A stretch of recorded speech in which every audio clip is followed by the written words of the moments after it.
बदतमीज बहू। सभ्यता से भरपूर शास्त्री परिवार की इकलौती बेटी मोहिनी को बचपन में ही पढ़ाई के लिए विदेश भेज देते हैं, जहां से वो सालों बाद ग्रेजुएशन पूरी करके इंडिया वापस आती है, जो अब संस्कार, सभ्यता, संस्कृति जैसी चीजों से कोसों दूर होती है। एक सुबह मोहिनी शॉर्ट ड्रेस पहने, कानों में हेडफोन लगाए जोर जोर से इंग्लिश गाने गाती हुई घर में घूम रही होती है। सुबह सुबह भगवान का नाम लेते हैं, राक्षसों की तरह चिल्लाते नहीं। पॉप्स, आपको अच्छे गाने की बिल्कुल समझ नहीं है, सो ठीक है, चिल पिल। अरे मोहिनी, पापा से ऐसे बात करते हैं क्या?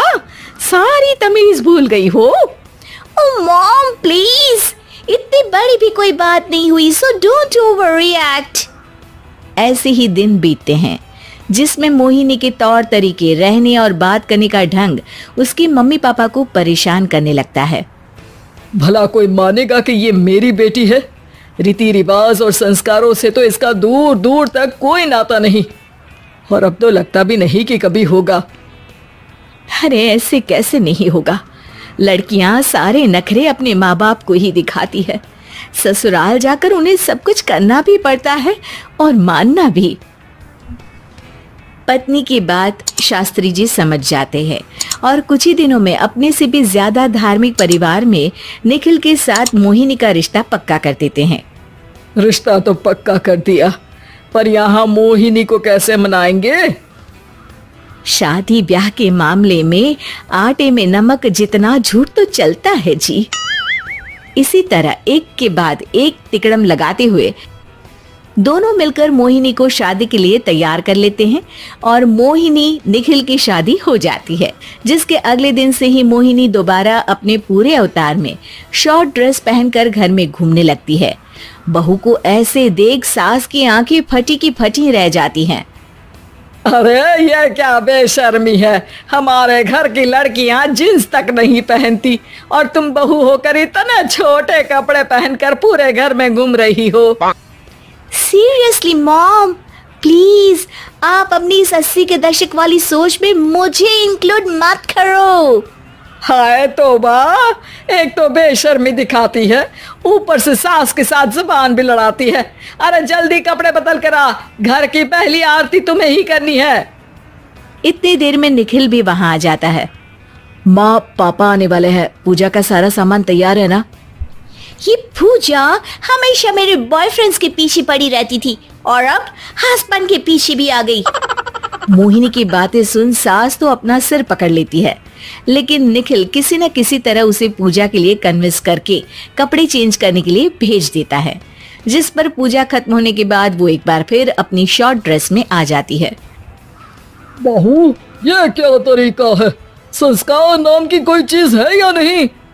नहीं ससुर जी, संस्कार मेरा दूसरा बॉयफ्रेंड था, अब तो मेरा उससे कोई कांटेक्ट नहीं है। मोहिनी का जवाब सुन के ससुर तो भगवान नाम जपते वहां से चले जाते हैं, लेकिन सास बहू के बीच कहासुनी फिर शुरू हो जाती है, जिसे इग्नोर करते हुए मोहिनी घर से बाहर चली जाती है और देर रात घर वापस आती है। मोहिनी, मैं जानता हूँ कि तुम विदेश में रही हो और तुम्हें वहीं की आदत है, पर यहाँ चीजें कुछ अलग है। अगर तुम उस हिसाब से कुछ एडजस्ट कर लो तो सबके लिए सही हो जाएगा। I am not in a lecture mood. Good night. अगली सुबह मोहिनी देर से उठकर एक बार फिर उसी तरह सबके सामने आती है, जिस पर उसकी सास कुछ बोले उससे पहले ही मोहिनी की दोस्त मोनिका और रेचल वहां आ जाती हैं। Oh hi darling, how are you? OMG, we missed you so much. I missed you too darling. Ram Ram, इन्होंने तो तुमसे भी छोटे कपड़े पहने हैं।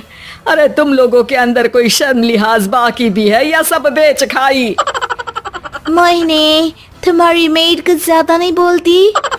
इस पर मोहिनी की दोस्त उसकी सास का मजाक बनाने लगती है, जिसे सुन निखिल उन्हें जवाब देते हुए कड़वे शब्द सुना देता है और वो सुन के वो दोनों तो मुंह बनाए वहां से चली जाती है, लेकिन गुस्से से लाल मोहिनी वहीं खड़ी निखिल को घूरती रहती है। घूर क्या रही हो? तुमसे शादी की ये सोचकर कि विदेश में पढ़ी लिखी हो, घर में कोई पॉजिटिव चेंज लाओगी, अपनी करियर के लिए एम्बिशियस होगी, पर अपने इस बिहेवियर से उस पढ़ाई के साथ साथ अपने मम्मी पापा के नाम को भी डुबो रही हो। अगर तुम्हें ऐसे ही हाल रखना है तो यहाँ रहने की कोई जरूरत नहीं है। निखिल की बातें सुनकर मोहिनी रोते हुए घर छोड़कर अपनी मम्मी पापा के पास वापस आ जाती है। ससुराल में सब कुछ ठीक तो है? वो अपने आप को समझते क्या है? मोहिनी पर चिल्ला रहे हैं? मैं क्यों उसके इशारों पर चलूं? मैं अपनी लाइफ अपने तरीके से जीना चाहती हूँ और वो ना आप लोगों को मंजूर था और ना ही उन्हें है। तुम यहाँ नहीं रह सकती। अपने पापा की बात सुन के मोहिनी हैरान रह जाती है। हाँ, तुमने बिल्कुल सही सुना। अगर तुम्हें अपने इस घमंड, बेशर्मी और बदतमीजी में ही जीना है तो तुम यहाँ भी नहीं रह सकती। बेटी, मैं मानता हूँ हमारे यहाँ रीति रिवाज बहुत मायने रखते हैं और हमने उन्हीं के ओवरडोज से बचाने के लिए तुम्हें विदेश भेजा था। एक लड़की जो शादी करके घर और बच्चे संभालती है, उससे तुम अपने आप को ज्यादा समझ सको इसके लिए भेजा था। तुम उससे ज्यादा समझो और बनो, पर तुम तो किसी दूसरी ही ट्रेन में चढ़ गई बेटा। उसके मम्मी पापा बहुत देर तक मोहिनी को सारी बातें समझाते हैं, जिन्हें सुनकर मोहिनी को अपनी गलती का एहसास होता है। वो जॉब ज्वाइन कर लेती है और ससुराल वापस आकर उन्हें मॉडर्न बनाती है और खुद भी कुछ रिवाज सीखते हुए खुशी से रहने लगती है।